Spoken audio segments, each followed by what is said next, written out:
आवे हैं उनके अभाव स्वभावमय, उत्तम क्षमादि स्वभाव है, उत्तम क्षमादि स्वभाव ही इस आत्मा के धर्म है सत्य शाश्वत ज्ञानमय, निज धर्म शेष अधर्म है, निज आत्मा में रमण संयम, रमण ही तप त्यागे, निज रमण आकिंचन्य है, निज रमण परिग्रह त्यागे,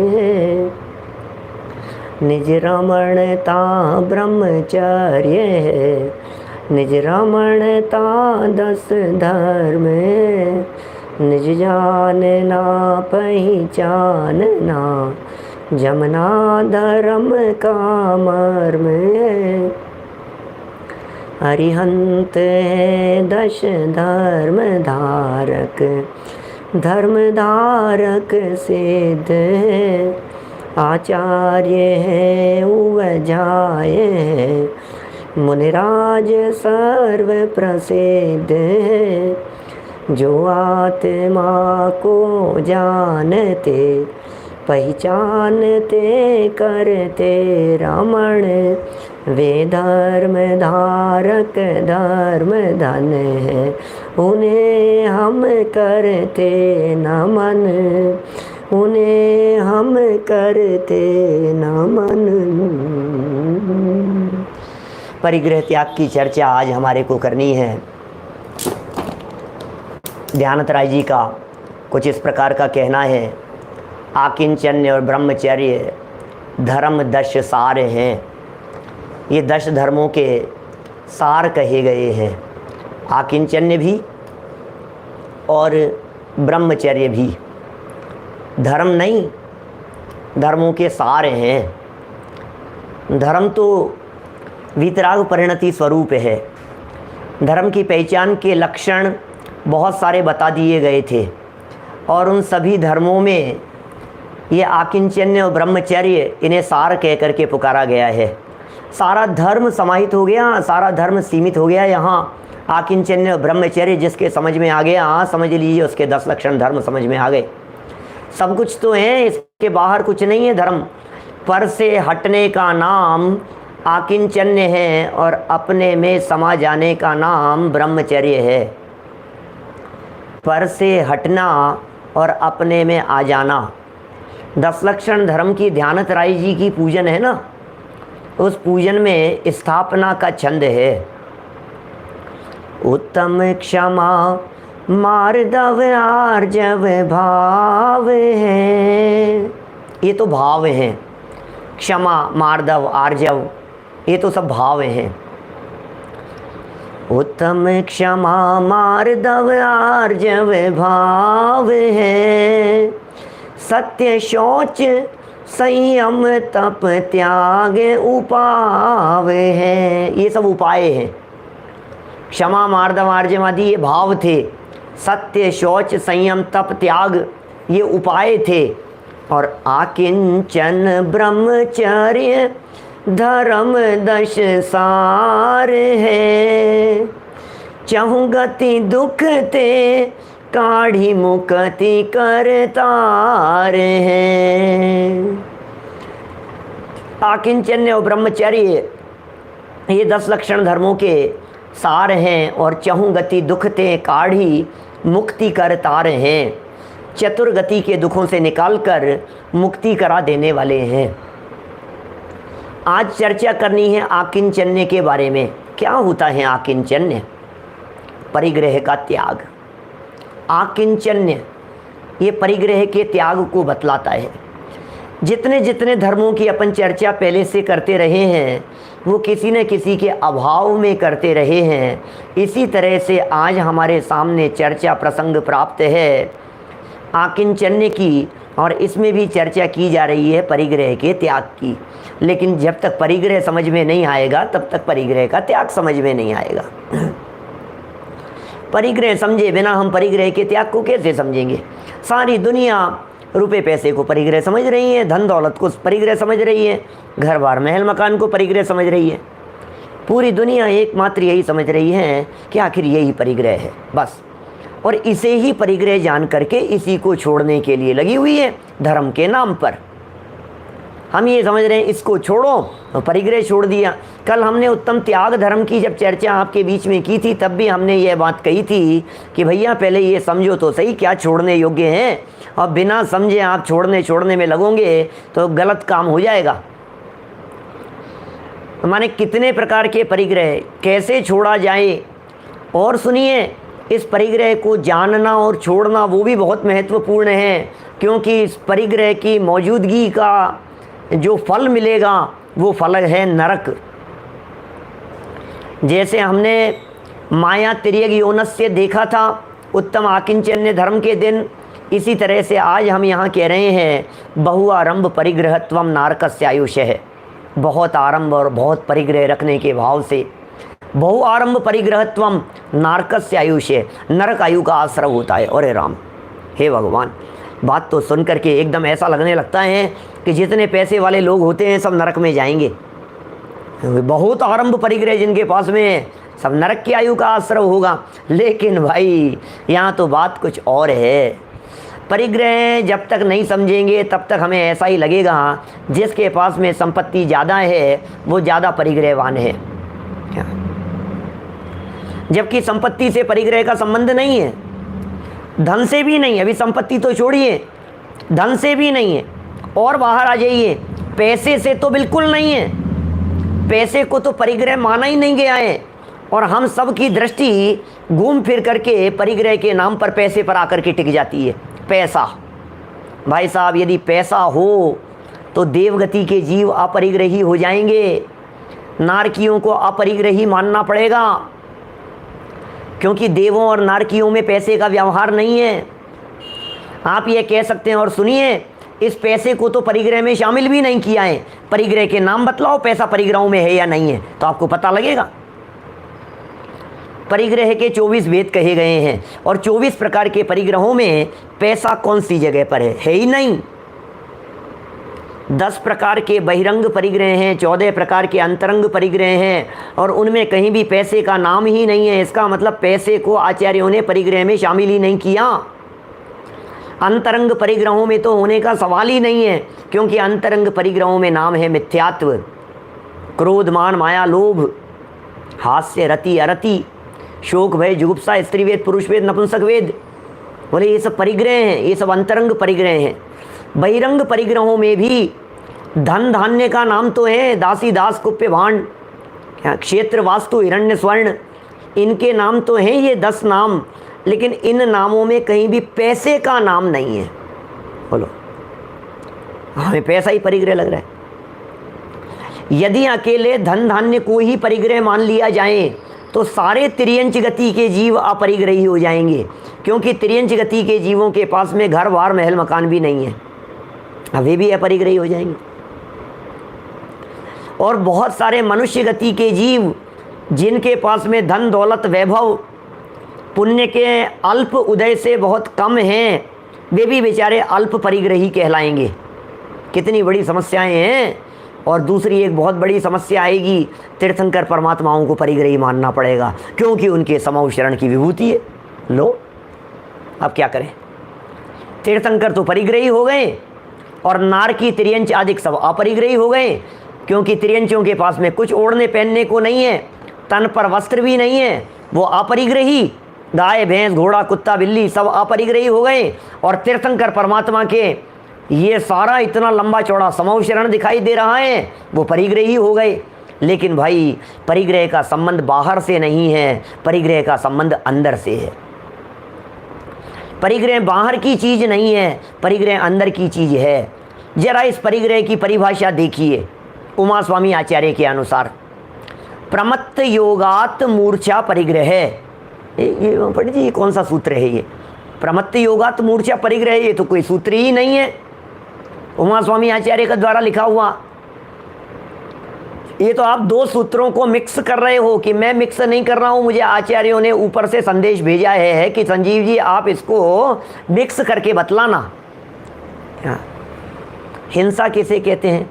प्रमत्त योगात प्राण व्यपरोपणम हिंसा। प्रमत्त योगात, प्रमाद के योग से, प्राण व्यपरोपणम, प्राणों का छूट जाना, वो हिंसा है।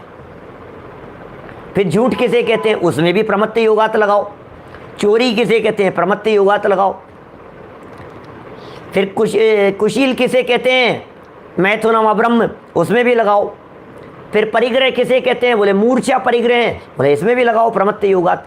माने प्रमाद के योग से जब मूर्छा होती है तो उसे परिग्रह कहते हैं। अब मुझे जैसा लग रहा है आप लोगों के चेहरे देखकर, ये मूर्छा क्या होती है? मूर्छा क्या चीज़ है? मूर्छा किसे कहते हैं? तो आचार्य देव ने कहा मूर्छा तो ममत्व परिणाम है। मूर्छा परिग्रह उमा स्वामी आचार्य ने कहा, और पुरुषार्थ सिद्धि उपाय में मूर्छा तो ममत्व परिणाम है कि ममत्व परिणाम को मूर्छा कहते हैं। यह परिभाषा अमृत चंद्राचार्य देव ने लिख दी। मूर्छा कहते हैं आसक्ति को, मूर्छा कहते हैं तन्मयता को, मूर्छा कहते हैं लगाव को। उसका नाम परिग्रह है। असली परिग्रह है उसके प्रति आसक्ति का परिणाम है। कौन व्यक्ति कहाँ बैठा है इससे फर्क नहीं पड़ता है, उसके दिल में क्या बैठा हुआ है उससे फर्क पड़ता है। आप कहाँ बैठे हैं ये इंपॉर्टेंट नहीं है, आपके मन में क्या बैठा हुआ है वो इंपॉर्टेंट है। आप कहाँ बैठे हैं, क्षेत्र से तो ज़मीन मकान दुकान की बात करेंगे आप, लेकिन सच में आप कहाँ हैं भाई साहब? आप कहाँ हैं? सुरेश जी कहाँ हैं आप? चंद्र कुमार जी साहब आप कहाँ चले गए? कि साहब यहीं बैठा हूँ। कि नहीं नहीं, मैं तो उधर चले कहाँ गए आप? बैठे बैठे चलते प्रवचन के बीच में किसी व्यक्ति को एब्सेंट माइंड देख करके हम तुरंत बोल देते हैं भाई साहब कहाँ गए? कि यहीं तो बैठा हूँ आपके सामने। कि नहीं नहीं, आप शरीर से तो यहाँ बैठे हुए, दिमाग से कहाँ हो ये बतलाओ। मैं कहाँ जहाँ मेरा उपयोग, तो आप कहाँ बैठे हैं? आपके पास में क्या बैठा हुआ है? आपका उपयोग कहाँ है? ये सारा खेल उपयोग का है भाई साहब। जिस परिग्रह की हम चर्चा कर रहे हैं ये परिग्रह उपयोग के ऊपर निर्भर करता है कि आपके उपयोग में क्या बैठा हुआ है। वो देखिए जरा, उपयोग किसे कहते हैं? किसे कहें? ज्ञान की पर्याय है। किसके साथ में जुड़ा हुआ है उसके ऊपर निर्भर करेगा ये सारा का सारा खेल, किसके साथ में जुड़ा हुआ है। देखिए एक सेठ साहब दुकान से दूर बैठे हैं अपने घर पर, और एक मुनीम बैठ करके दुकान संभाल रहा है, और अचानक कोई लुटेरे आए और वहाँ उसकी तिजोरी, उसका गल्ला शॉप से लूट करके ले गए। तकलीफ़ किसको ज़्यादा होती है? जिसके सामने गया है उसे नहीं, जो दूर बैठे थे ना उन्हें तकलीफ़ होती है। माल किसका गया? अपनापन जिसका था, परिग्रह उसका था। मैं एक छोटे से एग्जाम्पल देकर के बात करता हूँ। जब कभी इस परिग्रह की चर्चा करता हूँ मैं, एक सेठ जी अथाह संपत्ति है उनके पास में, धन वैभव परिग्रह संपत्ति मतलब कई फैक्ट्रियां चल रही है उनकी, बैंक हैं, बैंकों में अकाउंट हैं कई जगह पर, बहुत सारी एफडियां हैं, लॉकर हैं, सब भरे हैं उनमें, धन दौलत वैभव सब कुछ भरा हुआ है, चारों तरफ बहुत बहुत संपदा है। परिग्रही है या नहीं है? बोलो क्या कहना है? आप लोग तो जवान से कुछ मत बोलो, गर्दन ऐसे हिला दो या ऐसे हिला दो, मैं तो सब समझ जाऊंगा सबके चेहरे देख के। है ना परिग्रही? इसमें क्या है, इसमें क्या डाउट है? परिग्रही है बिल्कुल। आप, मैंने पूछा भाई क्यों परिग्रही है, तो आप सीधी सी बात ये कहेंगे, क्या सीधी सी बात है कि उनके पास में इतनी संपत्ति वैभव है तो परिग्रही हो गए। तो फिर चलो थोड़ी देर बाद में क्या करें भाई मोक्ष जी, उनको ले चलो मुनिराज के पास। मुनिराज के पास में गए, और अब गए वैसे दर्शन करने के लिए, नगर में मुनिराज आए थे, दर्शन करने के लिए चले गए सेठ जी। और वहाँ दर्शन करने के बाद में थोड़ी देर बाद में क्या हुआ, उपदेश सुनने के बाद में उनको तो अपने स्वरूप का श्रद्धान हो गया, परिणाम बदल गए, अंतरोन्मुखी वृत्ति हुई, सब कुछ बदल गया, दीक्षा लेने का परिणाम आ गया और वहीं मुनिराज के सामने उन्होंने दीक्षा लेने के लिए कह दिया और वहीं दीक्षा हो गई। मैं आपसे पूछता हूँ, अब परिग्रही है या नहीं है? गौरांग भाई, अब परिग्रही है या नहीं है? नहीं, अब नहीं है। क्यों? क्योंकि अब दीक्षा ले ली। लेकिन ध्यान रखना, अभी भी सारे बैंक अकाउंट उन्हीं के नाम है, अभी भी सारी एफडीज पर उन्हीं का नाम लिखा हुआ है, अभी भी बैंकों में लॉकर उन्हीं के नाम है, अभी भी फैक्ट्रियों की संपत्ति प्रॉपर्टियों के सब के मालिक वही हैं। उसके बावजूद भी परिग्रही नहीं है। क्यों नहीं है? इसीलिए नहीं है क्योंकि उनका अपनापन टूट गया। देखो, परिस्थिति जहाँ की जहाँ रही, संपत्ति जहाँ की तहाँ है, वैभव जहाँ का तहाँ पड़ा हुआ है, फैक्ट्रियाँ अपने आप जहाँ चल रही है वहाँ की वहाँ हैं, लॉकर, बैंक बैलेंस, एफडीआं, सब कुछ जैसे हैं वैसे की वैसे ही है। हुआ क्या, मैं आपसे पूछता हूँ, 15 मिनट पहले आप उनको परिग्रही कह रहे थे और 15 मिनट बाद में आप ये कह रहे हो कि अब परिग्रही नहीं है। क्या फ़र्क पड़ गया है? एक ही फ़र्क पड़ा है, अब आसक्ति नहीं है। बस सारा खेल आसक्ति का है, सारा अभिप्राय का खेल है। अब अभिप्राय में से निकल गया, अब छोड़ दिया उसको, अब त्याग कर दिया, अब परिणाम बाहर से छूट गए। ओहो, सारी दुनिया किसे परिग्रह समझ रही है और जिनागम कौन से परिग्रह की बात कर रहा है।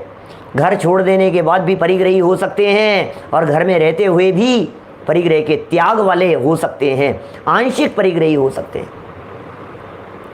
ये बड़ी विचित्र प्रकार की परिस्थितियां हैं, घर में रहते हुए भी। एक और एग्जाम्पल देकर के मैं बात करता हूं इसी प्रसंग पर। 2 मुनिराजों को आपके सामने ला करके खड़ा करता हूं। एक मुनिराज थे, नाम था वारिशेन, नगर के राजा हुआ करते थे, नगर के राजा थे और बचपन का उनका दोस्त था एक पुष्पड़ाल नाम था उसका। बचपन में दोस्त था, साथ में खेलते थे। बाद में ये बड़े हो गए, राजा बन गए, राजपाट करने लगे, शादियां हुई, रानियां आ गई। वो गरीब था बेचारा, वो अपने झोंपड़ी में अपने हाल में जैसे तैसे खेती करता था, काम करता था। थोड़े समय बाद में राजपाट से इन्हें विरक्ति हुई और ये दीक्षा लेकर के वारिशेन मुनिराज हो गए। अब वारिशेन मुनि हो गए हैं और सालों निकल गए। बहुत सालों बाद में विहार करते करते कभी उस जगह पर, उस गांव में पहुँचे जहाँ वो किसान रहता था। और चांस की बात है, संयोग की बात ऐसी है क्या कि वहाँ पहुँचे तो पहुँचते ही पड़गान हो गया, आहार हो गया। देखते ही वो पहचान गया। हो सकता है ये भी पहचाने हों, कुछ पता नहीं। लेकिन पुष्पड़ाल जो थे वहाँ श्रावक, उनके मन में तो ये आया कि यार ये तो मेरा बचपन का दोस्त है, महाराज बन गया, क्या मुनिराज हो गया और आज अपने घर पे आया है। आज तो इसके साथ में खूब बैठ करके बातें करेंगे, गप्पे लड़ाएंगे, पुरानी बातें। ऐसे होता है ना कि पुराने दोस्त मिल जाते हैं तो ऐसा सोचने लगा। लेकिन वो तो कुछ बोले ही नहीं, मुनिराज तो कुछ नहीं बोले। आहार हुआ, कोई बात नहीं, अभी तक नहीं बोले तो अब बाद में भोजन करने के बाद में बोलेंगे, तो फिर भी नहीं बोले। अब ये तो निकल करके बाहर आने लगे। मुनिराज को क्या लाग लपेट, किसके यहाँ भोजन किया है, क्या किया है, किससे क्या लेना देना। वो तो निकल करके बाहर आने लगे, ये भी साथ साथ में बाहर आ गया। सोचा बाहर निकलते निकलते कोई जाते समय भी हाय हेलो बाय टाटा कुछ तो करेंगे कि भाई ठीक है मैं जा रहा हूँ, ओके हैं, फिर मिलेंगे, हैं, कोई बात नहीं, अच्छा लगा, कुछ नहीं बात हुई। लेकिन ये बाहर भी आ गया और फिर क्या हुआ, इसको लगा भाई, इसके मन में तो चल रही थी कि क्या पता यार ये मुझे जानते हैं कि नहीं जानते, भूल तो नहीं गया यार, भूल तो नहीं सकता, इतना पक्का दोस्त है अपना बचपन का। क्या अब साहब थोड़ी दूर और चलने लगा साथ साथ में, तो मुनिराज बोले वारिशेन कि क्या बात है, हमारे साथ में ही चलने की तैयारी है क्या, हमारे साथ में ही चलने का विचार है क्या। ये बोले कौन? वारिशेन मुनिराज पुष्पड़ाल से बोले। और ये बोलते ही तो ये बहुत खुश हो गया। जो अभी तक नहीं बोल रहे थे, जिनके लिए मन में इतनी भावनाएं थी कि कुछ बोलेंगे, हाँ अरे यार बिल्कुल बिल्कुल आप ही के साथ में चलना है, साथ में चलना है। अब साथ में चलना है तो साथ में चले गए। अब साथ में जंगल तक पहुंच गए बोले हमारे साथ में रहना है। वो दीक्षा हो गई, वहां पर कपड़े उतार दिए, मुनि बन गए। पीछे एक पत्नी थी इनकी, पुष्पडाल की।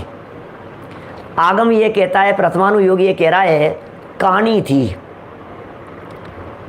एक आंख से दिखता नहीं था, एक ही पत्नी थी, गरीब थी, कानी थी। अब रास्ते में तो चलता जा रहा था, जंगल में तो जा रहा था, और याद आ रही थी पत्नी की कि वो बेचारी को कह करके भी नहीं आया, वो खाने के लिए इंतज़ार कर रही होगी, मैं कम से कम बोल करके तो आ जाता। अब ये तो यहाँ हो करके दीक्षा भी हो गई, मुनि भी बन गया, 1 दिन हो गया, 2 दिन हो गया, और इसके तो दिमाग में वो पत्नी पत्नी चल रही है। इसके तो यार पता ही नहीं बेचारी का क्या हाल हो रहा होगा, वो क्या सोच रही होगी, क्या हो गया। कई दिन निकल गए, 5, 7, 10, 15 दिन, महीना भर निकल गया मान लो। वारिशेन मुनिराज को भी पता लग गई सारी बात कि आखिर चल क्या रहा है इसके मन में। मैं आपसे पूछ रहा हूँ कि क्या करना चाहिए वारिशेन मुनिराज को, पुष्पडाल को क्या करना चाहिए? क्या करें? अब जैसा चल रहा है, जैसा चल रहा है, अब क्या करें? अब स्थिति ऐसी हुई कि वारिशेन मुनिराज चूंकि बात को समझ गए थे कि इसका मोह नहीं टूट रहा है अपनी पत्नी के प्रति, वे गए, उन्होंने अपनी माँ के पास में संदेश भेजा, पत्नियों के पास में नहीं। पत्नियां तो बची नहीं थी, माँ थी दीक्षा लेने के पहले वाली, पत्नियां भी थी, 32 पत्नियां थी। बोले संदेश भेजा उनके पास में, और संदेश भेज करके कहा कि माँ, जो पत्नियां हैं, जो रानियां थी, उन सबको सज धज करके तैयार होने के लिए कहना, हम राजमहल आ रहे हैं। हो गया, माँ भी चक्कर में पड़ गई कि ये 32 रानियां सज धज करके, बेटा वैरागी जैन धर्म को बदनाम करेगा, हमें तो जच नहीं रही है कुछ बात, कुछ न कुछ गड़बड़ है, ये मेरे दूध को लजाएगा क्या, ये क्या कर रहा है, ये वापस लौट करके राजमहल में कैसे आ रहा है, लेकिन क्या करूं, कैसे पूछूं, अब संदेश भिजवाया है तो काम तो करना ही पड़ेगा। रानियों को सजने धजने के लिए कह दिया और इधर आसन लगा दिए। सोचा परीक्षा कैसे की जाए, तो एक जगह तो वही राज सिंहासन लगाया और दूसरी तरफ लकड़ी का आसन बिछा दिया। यदि रागी हो गया होगा तो सिंहासन पर आकर के बैठ जाएगा, और वैरागी होगा तो लकड़ी के पाटे पर आकर के बैठेगा। बोलो, आ गए वारिशेन और पुष्पडाल दोनों साथ साथ में राजमहल में आए। फिर क्या हुआ? अरे तो वैरागी थे, लकड़ी के आसन पर बैठ गए, लकड़ी के पाटे पर जाकर के बैठ गए, बगल में पुष्पडाल बैठ गए। अब वो उधर से बोले बुलाओ पत्नियों को, रानियों को बुलाओ। अब रानियां एक एक करके आई सब। अब वहीं वारिशेन बैठे हुए हैं, वहीं पुष्पडाल बैठे हुए हैं, पुष्पडाल भी देख रहे हैं। एक तो राजमहल देख लिया, बचपन में क्या पता होता है कि कौन क्या है, क्या होगा, और कौन सा राजपाट और राज वैभव। एक तो वैभव दिखाई दे रहा है, और दूसरा पत्नियां दिखाई दे रही है, अप्सराओं जैसी सुंदर पत्नियां। और मन में विचार आने लगा कि ये इनको राग नहीं आता, इनको परिणाम नहीं आता।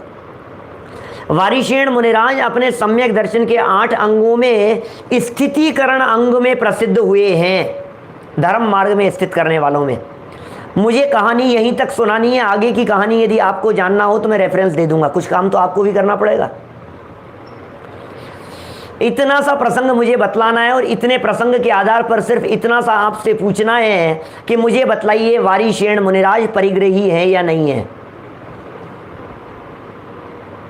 पत्नियों के बगल में बैठे हैं, पत्नियां खड़ी हुई हैं, बैठे हुए हैं, राजमहल में हैं, परिग्रही हैं या नहीं है? क्षितिज भाई, वारिशेन मुनिराज नहीं है। प्रश्न नंबर 2, पुष्पडाल मुनिराज जंगल में थे, घरवार छोड़ करके बैठे थे, बोलो परिग्रही थे या नहीं थे? ये क्या धर्म है यार, ये क्या उटपटांग बातें हैं आपके यहाँ, कैसी उल्टी सीधी बातें। एक व्यक्ति घर बार छोड़ करके जंगल में आ गया है, कपड़े लत्ते उतार दिए हैं, गहने जेवर सब कुछ उतार दिए हैं, और उसके बावजूद आप यह कह रहे हो कि वो व्यक्ति परिग्रही है, और दूसरा व्यक्ति अपने ही राजमहल में, राज दरबार में अपनी पत्नियों के साथ में बैठा हुआ दिखाई दे रहा है, उसके बावजूद भी आप ये कह रहे हो कि परिग्रही नहीं है। इट मीन्स क्षेत्र से फर्क नहीं पड़ता है, जगह से फर्क नहीं पड़ता है, कौन व्यक्ति कहां बैठा हुआ है इससे फर्क नहीं पड़ता है। अंदर के ममत्व परिणाम के ऊपर निर्भर करता है कि किसके अंदर में क्या परिणाम चल रहा है। इसका मतलब चाहे घर में रहें चाहे वन में रहें, जो निज में समाये रहते हैं वे होते हैं हमारे महामुनिराज परिग्रह के त्यागी। फल तो परिणामों का लगता है। हमारे जो मुनिराज होते हैं भाई साहब, घर छोड़ने का नाम मुनि दशा नहीं है। सारा जगत ये कहता है परिग्रह त्याग, परिग्रह त्याग, परिग्रह त्याग। अरे भाई साहब, त्याग होता है छोड़ने पूर्वक, ग्रहण पूर्वक त्याग होता है। क्या ग्रहण पूर्वक त्याग होता है?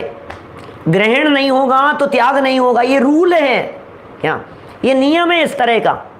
आपने यदि इंडिया शिफ्ट हुए हैं तो आपने अमेरिका छोड़ा है, वो छोड़ा है तो ये ग्रहण किया है।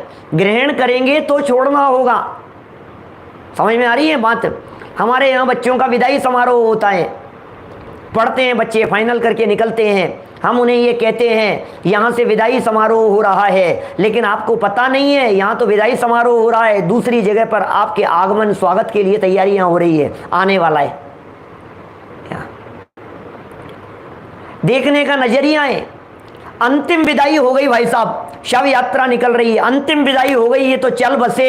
अरे तुम कह रहे हो कि चले गए, यहाँ से विदाई हो गई, और हम ये कह रहे हैं स्वर्ग में देवांगनाएं उनका इंतजार कर रही है, उनके स्वागत के लिए, उनका आगमन हो रहा है, वो इनॉग्रेशन हो रहा है, वो उद्घाटन हो रहा है, वहाँ स्वागत समारोह हो रहा है। छोड़ना और ग्रहण करना ये दोनों चीजें एक साथ में चलती हैं।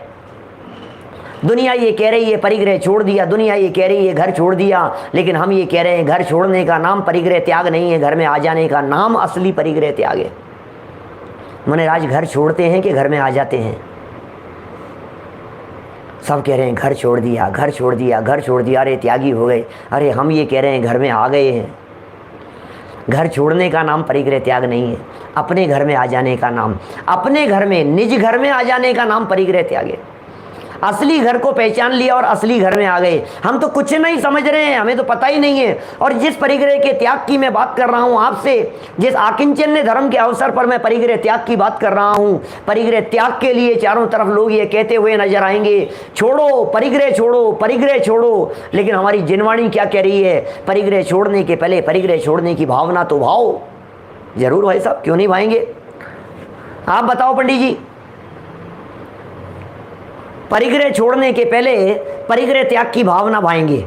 आप बताओ कैसे भावना भानी है? उमा स्वामी आचार्य के चरणों की शरण में जाओ, वे बताएंगे कैसे भावना भानी है, परिग्रह का त्याग कैसे होता है। हम क्या बताएं आपको, इतनी गहराई है उमा स्वामी आचार्य के सूत्र में। तत्वार सूत्र महाशास्त्र 7वें अध्याय का एक बहुत महत्वपूर्ण सूत्र है, परिग्रह त्याग की भावना के संदर्भ में। खोल करके देखना, आपको इतना मजा आएगा, मजा नहीं आएगा, क्योंकि आप सूत्र पढ़ेंगे, सूत्र का अर्थ पढ़ेंगे। हम सूत्र नहीं बतलाएंगे आपको, सूत्र भी बता देंगे, अर्थ भी बता देंगे, लेकिन सूत्र और अर्थ में मजा नहीं आता। हम उसका भाव बतलाएंगे, हम उसका रहस्य बतलाएंगे, हम उसकी गहराई में जाकर के बतलाएंगे। मिलिंद भाई हिंगोली से बोलो, हम वो रहस्य बतलाएंगे आपको। क्या है सूत्र, क्या है? क्या? मनोज्ञा मनोज्ञेन्द्रिय विषय राग द्वेष वर्जनानी पंच। तत्वार सूत्र पढ़ रहे होंगे, तत्वार सूत्र सबने पढ़ा है, विगत दिनों में हमने भी पढ़ाया है। तत्वार सूत्र के 7वें अध्याय का यह सूत्र है। आज तो उत्तमाकिंचन्य धर्म का दिन 9वां दिन है, 7वें दिन सूत्र की चर्चा हुई होगी, हमने भी की है। कौन बतलाएगा? मयूर जी, क्या क्या सूत्र है? आप तो तत्वार सूत्र पढ़ाते हैं ना, वहाँ पहले पढ़ाया है बहुत। सूत्र है मनोज्ञ अमनोज्ञ इंद्रिय विषय राग द्वेष वर्जनानी पंच। मनोज्ञ अमनोज्ञ इंद्रिय विषय राग द्वेष, ये 5 बातें कि नहीं, ये 5 नहीं है।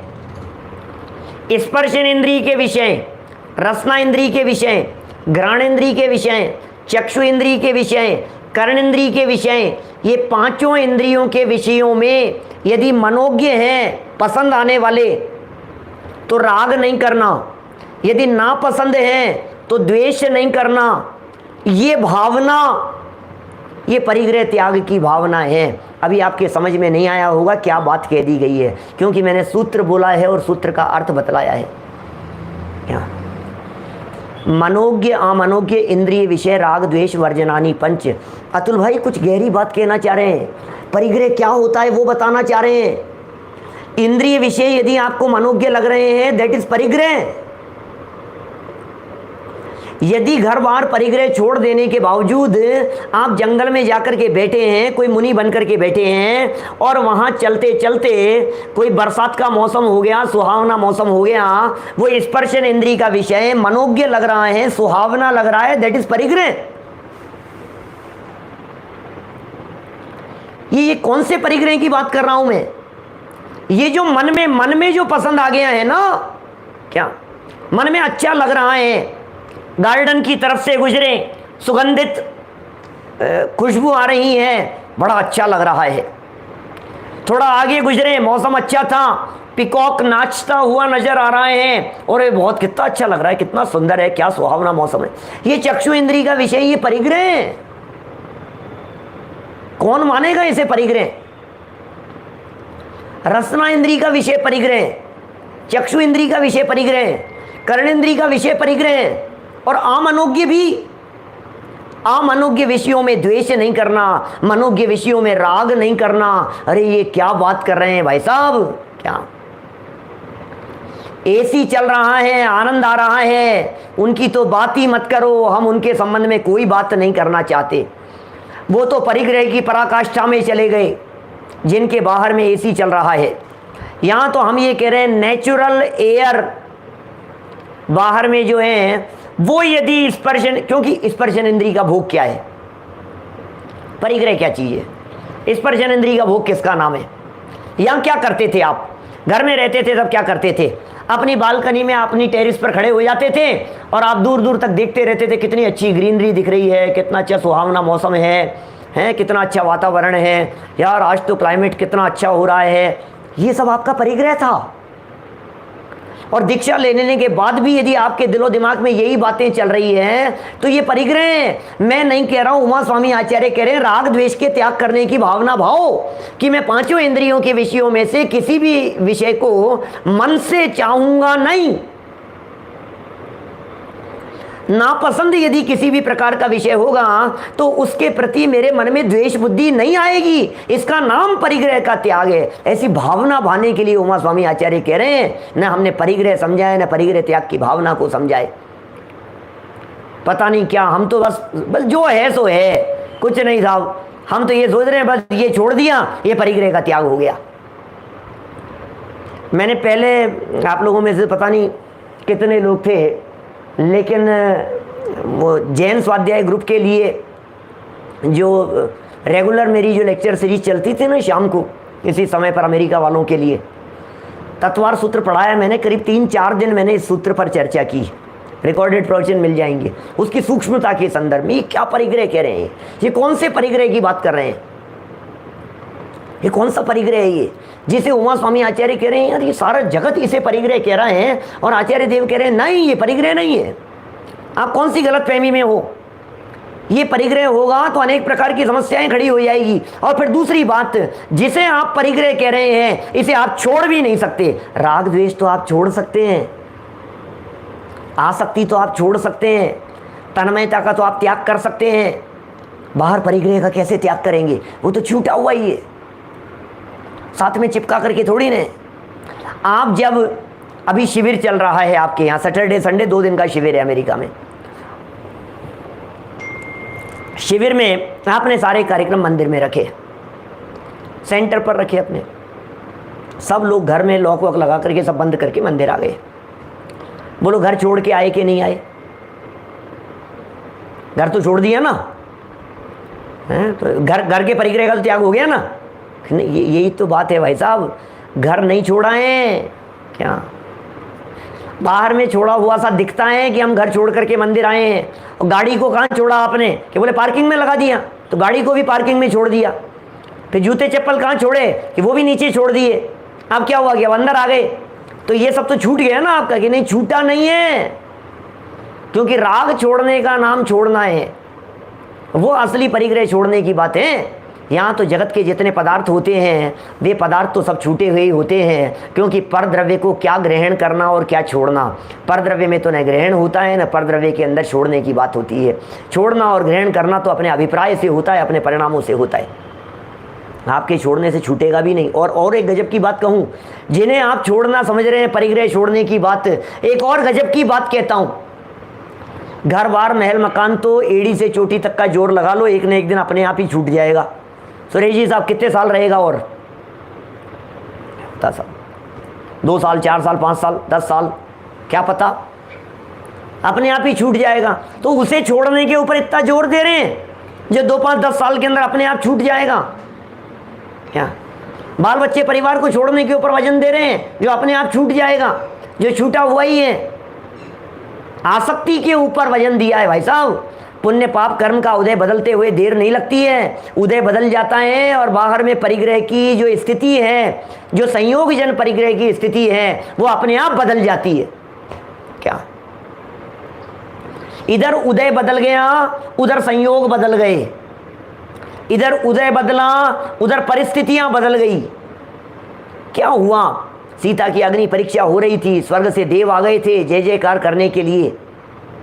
अरे यार कितना पुण्य का उदय ना, गजब की बात है। मैं आपसे पूछ रहा हूँ, जब सीता को रावण उठा करके ले जा रहा था तब सारे देव कहाँ सो रहे थे? तब एक भी नहीं आया। ये क्या बात है? मतलब अग्नि परीक्षा के समय तो आ गए जय जयकार करने के लिए, और जब संकट आया था एक्चुअल में, उस समय कोई नहीं है पूछने वाला, उस समय कोई संभालने वाला नहीं है। ऋषभ देव स्वामी के जब पुण्य का उदय था तो उस समय स्वर्ग से सारी व्यवस्थाएं होती थी, और दीक्षा लेने के बाद में 6 महीने, सिर्फ 6 महीने का काल बीता था, और आहार चर्या देने वाला कोई नहीं है, आहार देने की विधि कोई नहीं जानता है। क्या देवों को विकल्प नहीं आया कि नगर के लोगों को जाकर के बताओ तो सही आहार कैसे दिया जाता है? किसी को विकल्प ही नहीं है। अब हमारी कोई ड्यूटी नहीं है, अपनी तो ड्यूटी खत्म हो गई भैया। जब तक वे गृहस्थ दशा में थे तब तक अपनी ड्यूटी थी भोजन की व्यवस्था की, अब उन्होंने दीक्षा ले ली, अब अपनी ड्यूटी नहीं। अरे क्या ड्यूटी की बात करते हो? उदय होता है तो कोई भी व्यक्ति कहीं से भी हेल्प करने के लिए आ जाता है, और उदय बदल जाता है तो हेल्प करते हुए भी चले जाते हैं। ये संपत्ति का प्राप्त होना और चले जाना ये उदय के ऊपर निर्भर करता है। बाहरी संपत्ति पुण्य के उदय से आती है कि पाप के उदय से? क्या कहना है आपको? क्या बाहरी संपत्ति पुण्य के उदय से आती है कि पाप के उदय से आती है? जल्दी जल्दी, संपत्ति का मिलना पुण्य के उदय से, पुण्य के उदय से, पुण्य के उदय से। क्या अतुल भाई? पाप और पुण्य दोनों, पाप और पुण्य दोनों, लेकिन आपके बहुत सारे लोग साथी ये कह रहे हैं कि पुण्य के उदय से आती है। क्या पाप के उदय से भी आती है? पाप के उदय से भी आती है। हमें ऐसा लगता है पुण्य के उदय से आती है, पाप के उदय से चली जाती है। ऐसा नहीं है, सही कह रहे हैं अतुल भाई। पुण्य के उदय से भी आती है सामग्री और पाप के उदय से भी आती है। अरे उदय आएगा तो कुछ न कुछ लेकर के ही आएगा। क्या बात कर रहे हो? आपको उदय में कुछ न कुछ मिलेगा ही मिलेगा। पुण्य के उदय में भी मिलेगा और पाप के उदय में भी मिलेगा। हाँ, लेकिन फर्क है, पुण्य के उदय में जो मिलेगा वो अनुकूल संयोग होंगे, और पाप के उदय में जो मिलेगा वे प्रतिकूल संयोग होंगे। क्या पुण्य के उदय में अनुकूल संयोग मिलते हैं, पाप के उदय में प्रतिकूल संयोग मिलते हैं। तो फिर जाते कैसे हैं कि जब पुण्य का उदय समाप्त हो जाता है तो अनुकूल चले जाते हैं, और जब पाप का उदय समाप्त होता है तो प्रतिकूल चले जाते हैं। एक और गजब की बात कह दूं यहीं बीच में, अतुल भाई एक स्टेप और आगे चल करके बात करता हूं। सिंगई जी ध्यान देना, एक स्टेप और आगे चल करके बात करता हूं। पुण्य के उदय से भी नहीं आते और पाप के उदय से भी नहीं आते। क्या प्रमोद जी साहब? पुण्य के उदय से भी नहीं आते और पाप के उदय से भी नहीं आते, तो फिर क्या होता है? बोले पुण्य का उदय और पाप का उदय कर्म में होता है। कर्म का उदय कर्म में आएगा, वो कर्माण वर्गणाओं में होता है। और ये जो संपत्ति धन वैभव आदि दिखाई दे रहा है ये सब आहार वर्गणाएं हैं, और कर्माण वर्गणाएं आहार वर्गणाओं को खींच करके नहीं ला सकती है। क्षेत्र से क्षेत्रांतर होना अपनी योग्यता से होता है। पदार्थ का क्षेत्र से क्षेत्रांतर होना अपनी योग्यता से होता है। अपनी योग्यता से वस्तु आती है, अपनी योग्यता से चली जाती है, अपनी योग्यता से टिकी रहती है, तो फिर पुण्य पाप कर्म के उदय का क्या होगा? पुण्य पाप कर्म के उदय का क्या होगा? कि पुण्य का उदय होगा तो आपके चित्त में परिणाम अलग तरह के होंगे, और पाप का उदय होगा तो परिणाम अलग तरह के होंगे। कभी कभी मैं ऐसा पूछ लेता हूं कि पत्नी पुत्र आदि का मिलना ये पुण्य के उदय से है या पाप के उदय से? क्या करें भाई साहब? भूलने की जरूरत नहीं, मैं समझ सकता हूं आप लोगों की स्थिति। पुण्य के उदय से बोलने वाले तो फटाफट बोल देते हैं, पाप के उदय से बोलने वाले सोचते रहते हैं क्या करें, क्या बोलें, क्या जवाब दें। पुण्य के उदय से कि पाप के उदय से? क्या? और जब कभी आपको ऐसा फील होता हो कि पुण्य के उदय से हैं, और फिर कभी कभी जब पाप का उदय आता हो तब फील होता हो कि यार ये कैसा माथे में तो भाई साहब है। जब ऐसा जब फीलिंग में आपकी जब परिवर्तन आता हो तो मैं आपसे पूछना चाहता हूं, ये पुण्य के उदय वाली पत्नी और पाप के उदय वाली पत्नी अलग अलग है कि एक ही पत्नी है? क्या पति मान लो, पुण्य के उदय वाला पति और पाप के उदय वाला पति ये एक ही है कि अलग अलग हैं? पुण्य के उदय वाले बच्चे और पाप के उदय वाले बच्चे अलग अलग हैं क्या? बच्चे तो हैं सो हैं, पति या पत्नी तो जो है सो हैं, बस उदय बदल जाता है, और उदय बदल जाने पर सामने वाला बदला हुआ नजर आता है। क्या उधर उदय बदल गया क्या, और सामने वाले का चेहरा बदल गया? ये हुआ क्या? क्या मित्र हरि हो जाए जगत में अशुभ उदय के आने से? जब पुण्य का उदय होता है, वही व्यक्ति, वही वस्तु, वही परिस्थिति, वही चीज, उदय पुण्य का, और सब अच्छा अच्छा नजर आ रहा है। वही वस्तु, वही चीज और वही परिस्थिति, उदय यदि पाप का आ गया तो वही बुरा लगने लग गया। हुआ क्या है ये?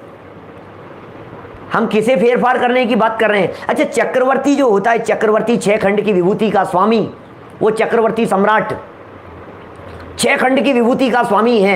हमें सिर्फ इतनी सी सिंपल सी बात का जवाब दे दीजिए कि वो चक्रवर्ती की 6 खंड की विभूति, 6 खंड की संपत्ति, वो उसके पुण्य के उदय से मिली कि नहीं मिली? बोलो।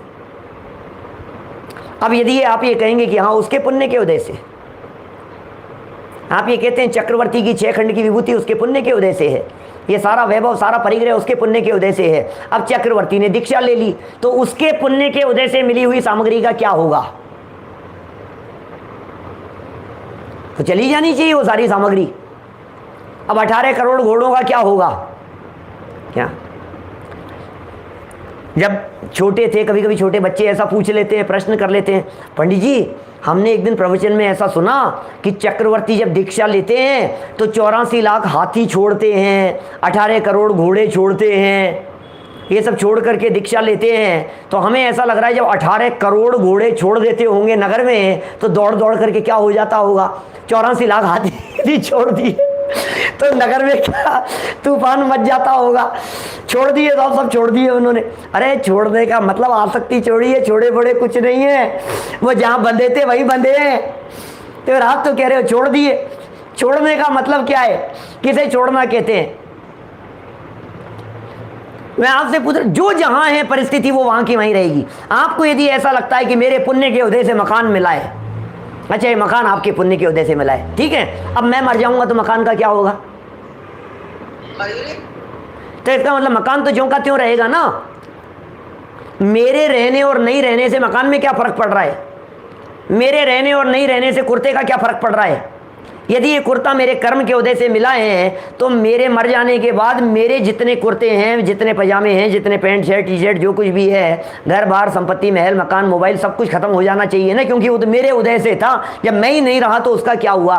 कि भैया जब तुम थे तो तुम उसमें अनुकूलता का अनुभव करते थे तो पुण्य का उदय था, जब तुम उसमें प्रतिकूलता का अनुभव करोगे तो तुम्हारे पाप का उदय है। इतना ही फर्क है। वस्तु उसमें क्रियावर्ती नाम की शक्ति होती है, पदार्थ में एक क्रियावर्ती नाम की शक्ति है। नोट होते हैं ना, नोट पुण्य के उदय से आते हैं कि पाप के उदय से? क्या नोट किसके उदय से आते हैं? पुण्य के उदय से कि पाप के उदय से? क्या बताएं? तो है जो है भाई साहब, जो जैसा है उसे वैसा स्वीकार कर लो। वो वहाँ से यहाँ तक चल करके आए हैं अपनी क्रियावर्ती शक्ति से, अपनी क्षेत्र से क्षेत्रांतर होने की योग्यता से चल करके आए हैं। हमने कुछ नहीं किया, हम चला नहीं सकते। एक परमाणु को उठा करके इधर से इधर लाने की ताकत हमारे में नहीं है। हम क्या कहें कि हमने कमाया है, हमने इकट्ठा किया है, हमने जोड़ा है। न मैं जोड़ने की क्रिया का करता हूं, न मैं छोड़ने की क्रिया का करता हूं। तो मैं यदि किसी का करता हूं तो सिर्फ और सिर्फ अपने आसक्ति के परिणामों का करता हूं, और कुछ नहीं है। यह आसक्ति के परिणाम है, और आसक्ति के परिणामों का फल आपको पता है क्या है? ब्रह्मदत्त चक्रवर्ती सुना है आपने नाम? 700 वर्ष की आयु थी उसकी, ब्रह्मदत्त चक्रवर्ती की। मर करके 7वें नरक में है आज की तारीख में। कहाँ है भाई साहब वो चक्रवर्ती? कहाँ गए? चक्री जिन जीता भरत खंड सारा, वे ब्रह्मदत्त चक्रवर्ती चले गए नरक में, 7वें नरक में। आयु कितनी है? बोले 33 सागर। अब सुनो जरा, कैलकुलेशन तो सुनो जरा क्या है। 700 वर्ष की आयु थी भाई साहब यहाँ, 700 वर्ष की ब्रह्मदत्त चक्रवर्ती की आयु थी। 700 वर्षों के दिन बनाओ, कर लो कैलकुलेट। 700 वर्षों के दिन बना लिए। अब दिन बना करके उनके घंटे बनाओ, मिनट बनाओ क्या, और फिर मिनट बनाने के बाद में सेकंड बनाओ। बस सेकंड से ज़्यादा नहीं। 700 वर्षों के अपन ने सेकंड बना लिए, बराबर। 700 वर्षों के अंदर कितने सेकंड हो गए? अब हम ये कह रहे हैं कि 700 वर्षों के सेकंड तक तो बना लिए। अब एक एक सेकंड के भोग के परिणाम का फल असंख्यात वर्षों तक नरक की अपार घोर वेदना का सेवन कर रहे हैं वहां जाकर के। एक एक सेकंड के भोग के परिणाम का फल जरा कल्पना तो करके देखिए। 33 सागर के अंदर कितने वर्ष होंगे? असंख्यात असंख्यात असंख्यात असंख्यात वर्ष होंगे। जितने सेकंड बने हैं इनका भाग दे करके देखो। क्या समझ में आ रही है क्या बात? 2,20,75,000 इतने 75 लाख कितने आएंगे सोचो आप। 2,20,75,00,000 सेकंड के आसपास आएंगे। और इनका आप 33 सागर का जितना उनका है ना पल्लियों के अंदर, कितने पल्ले आएंगे 33 सागर के अंदर? 10 कोड़ा कोड़ी अद्धा पल्ले का एक सागर होता है। तो 10 कोड़ा कोड़ी अद्धा पल्ले से 33 को मल्टीप्लाई करो और फिर उसके अंदर जरा भाग दे करके देखो तो जरा कितने कितने पल्ले। असंख्यात असंख्यात वर्ष तक एक एक सेकंड के भोग के परिणाम और आसक्ति के परिणाम में असंख्यात वर्षों तक नरक की वेदना भुगतनी पड़ेगी। यह आसक्ति के परिणाम का फल है। बहुआरंभ परिग्रह त्वम नारकस्य आयुष, ऐसा कह करके पुकारा है आचार्यों ने। बहुत आरंभ और बहुत परिग्रह रखने का परिणाम। तो फिर साहब सभी छुड़ाओगे हमारे से? सारा ही छुड़ाओगे आप? नहीं नहीं भैया, आपको गलतफहमी हो गई है। हम एयरपोर्ट से निकले बैग लेकर के और गेट पर हमारे को रोक लिया गया। एयरपोर्ट पर गए हम, रोक लिया गया, दरवाजे पर रोक लिया। भाई साहब बैग रखो यहीं पे, और छीन लिया, हमारा बैग ले लिया सिक्योरिटी वालों ने। हमने कहा यार क्या कर रहे हो यार, हमारा बैग ले रहे हो। इतने में दूसरा व्यक्ति वहां से सिक्योरिटी वाला दौड़ता हुआ आया और उसने तुरंत आते ही पहले ये कहा, भाई साहब ये लीजिए आपका बैग। क्या हुआ था भाई? क्या हुआ था?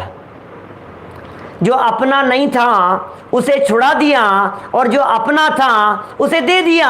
तो यहां भी हमारे वीतरागी संत क्या काम कर रहे हैं? ये परिग्रह छुड़ा नहीं रहे हैं, ये हमें अपना परिग्रह याद दिला रहे हैं। अरे आत्मा ही आत्मा का परिग्रह है जानकर, पर द्रव्य मेरा है बताओ कौन बुद्ध ऐसा कहे। नियम सार की गाथा है भाई साहब। आत्मा ही आत्मा का परिग्रह है। आप कौन से परिग्रह को परिग्रह मान करके बैठे हैं? हमें सारे बाहर का परिग्रह दिखाई देता है। छुड़ा दिया साहब, सब छुड़ा दिया हमारे से। ये भी नहीं है, ये भी हमारा नहीं है, ये भी हमारा नहीं है। अरे तो नहीं है वही तो हटा रहे हैं। जो तुम्हारा है वो तो तुम्हें दिला रहे हैं। ज्ञान तुम्हारा है, दर्शन तुम्हारा है, चारित्र तुम्हारा है, शक्तियां तुम्हारी है, गुण धर्म वैभव तुम्हारा है। वो असली वैभव को वीतरागी संत तुम्हें दिला रहे हैं और जो तुम्हारा नहीं है उसे तुमसे हटा रहे हैं। तुम टेंशन में आ गए, एकदम हटाते ही सकते में आ गए। अरे भाई क्या कर रहे हो आप? क्या ये जो तुम टेंशन में आ गए हो ना, टेंशन में आने की जरूरत नहीं है, घबराहट करने की जरूरत नहीं है बिल्कुल भी। विकल्प करने की जरूरत नहीं है, क्योंकि जो मेरा नहीं है उसे छुड़ा रहे हैं और जो मेरा है उसे दिला रहे हैं। जरा परिग्रह त्याग के संदर्भ में परिग्रह का जो प्रकरण निर्जरा अधिकार में समय सार की गाथाओं में दिया है, एक बार आप उसे समझें और पढ़ें तो आपको मजा आएगा कि क्या होता है परिग्रह। आचार्यों ने किसे परिग्रह कहकर के पुकारा है? परिसमानतात आया इति परिग्रह, उसे परिग्रह कहकर के पुकारा है। हमें तो मालूम ही नहीं है, और बाहर में जिसे परिग्रह समझ रहे हैं, जैसे इकट्ठा कर रहे हैं, उसमें सुख बुद्धि के निषेध के लिए तो बहुत अनगिनती बातें हैं जनागम में। बहुमूल्य जगत का वैभव यह, क्या हमको सुखी बना सकता, अरे पूर्णता पाने में क्या इसकी है आवश्यकता। बस विचार कर लो, आप खूब विचार कर लीजिए। मैं सच कहता हूँ, कभी कभी मैं ऐसा महसूस भी करता हूँ, ये जिनवाणी की जब बातें हम लोग सुनते हैं ना, तो हमें बिल्कुल ऐसा लगता है हाँ ये तो मैं जानता ही हूँ, ये तो मैं जानता ही हूँ, ये तो मैं सुनता हूँ, कोई नई बात बताओ, ये तो मुझे पता है, हाँ ये तो मेरे को मालूम है, हाँ खूब सुनिए, हाँ अब यही बताने वाले हैं, अब आगे ये बताएंगे, अब ये बतलाएंगे, अब ये कहानी सुनाएंगे, अब इसका ये आएगा, अब इसका ये आएगा, ये तो मालूम है हमारे को, कोई नई बात बताओ ना। तुम क्या नया करते हो ये बताओ हमारे को। जिनवाणी में तो तुम्हें नया चाहिए, तुमने 24 घंटे में क्या नया काम किया वो बता दो मेरे को अभी, बोलो। ऐसे विकल्प आते हैं बहुत सारे लोगों को, ये पता है, ऐसा फीलिंग में आता है जिनवाणी की बातें सुनते हुए, अरे हमारे टोडरमल जी साहब ये कहते हैं, इन बातों को सुन करके ऐसा आना चाहिए भाई कि मुझे तो इन बातों की खबर ही नहीं थी। ये बातें कर्णेंद्री का विषय तो बनी है, लेकिन ये बातें श्रद्धा का विषय नहीं बनी है। ये बातें कान से तो सुनी है, ये बातें दिलो दिमाग में तो है, ये बातें जवान पर तो है, लेकिन ये बातें श्रद्धा के लेवल पर नहीं उतरी है।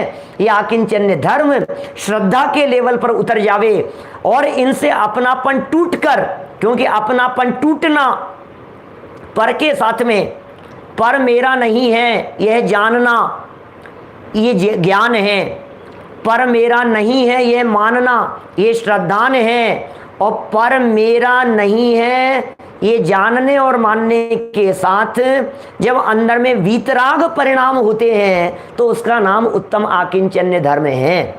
ये उत्तम आकिंचन्य धर्म परिग्रह के त्याग की भावना स्वरूप है, परिग्रह के त्याग स्वरूप है, बाहर का त्याग कराकर अपना वैभव दिला देने के स्वरूप है। इसलिए भैया बाहर का परिग्रह जो अपना नहीं है उसे तो हम छोड़ेंगे, और जो अपना है उसे अपनाएंगे। इस तरह असली बात समझेंगे तभी ये आकिंचन्य धर्म हम अच्छी रीति से मना पाएंगे। इस आकिंचन्य धर्म में पर से दृष्टि हटाने की बात कही है, और कल ब्रह्मचर्य में अपने में दृष्टि लाने की बात करेंगे। हम सब की दृष्टि पर से हटे और अपने में आ जाए। इसी मंगल भावना से मैं बात को यहीं विराम देता हूँ। बहुत ही बढ़िया आकिंचन धर्म का स्वरूप आपने बहुत ही स्पष्ट कर दिया। बाहर परिग्रह छोड़ के हम हमारा जो परिग्रह है आत्मा उसकी ओर जा रहे हैं। मूल गाथाएं दी है, मूल गाथाएं कुंदकुंदाचार्य देव ने निर्जराधिकार के अंदर इस प्रकार की गाथाएं दी है। आत्मा ही आत्मा का परिग्रह, ये गाथाएं तो क्या गजब है भाई साहब। आत्मा ही आत्मा का परिग्रह, जब मुझे मेरा परिग्रह मिल गया, मुझे मेरी संपत्ति मिल गई, तो फिर कौन समझदार व्यक्ति होगा जो ये कहेगा कि ईंट चूने पत्थर का ये मेरा परिग्रह है। अरे असली बात मिल गई मुझे। ये सब कुंदकुंदाचार्य की गाथाओं के मर्म हैं। चलिए जिनवाणी स्तुति।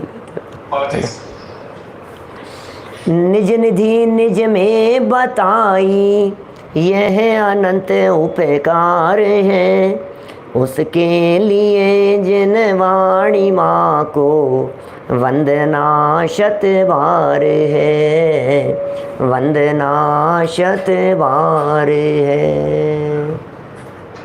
9 बार मौका मिलता। कल प्रातःकाल का प्रवचन हमारा 10:30 बजे होगा। मैं सूचना देना भूल गया हूँ।